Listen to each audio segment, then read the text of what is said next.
One of the most disturbing and disgusting parts of this new documentary, Shiny Happy People, Duggar Family Secrets, has to be how the Duggars discipline their children. It's called blanket training, and I'm going to show it to you now. Michelle wrote about blanket training in this book, The Duggars 20 and Counting, but it's actually not her technique. She got it from a book called To Train Up a Child by Michael and Debbie Pearl. This is Michael Pearl.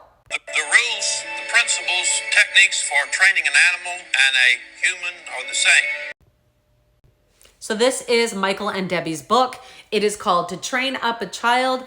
They coined the term the Pearl method. Basically, it is using corporal punishment to teach your child complete obedience.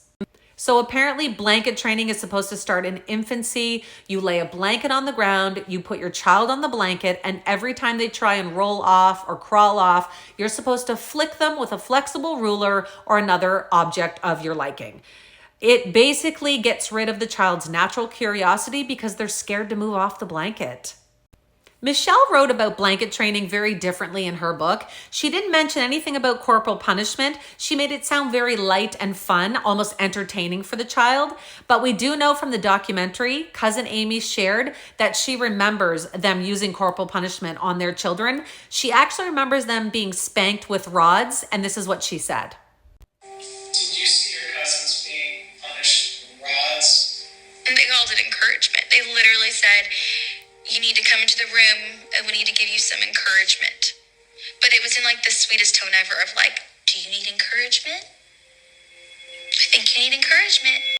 Here's what Michelle had to say about blanket training in her book.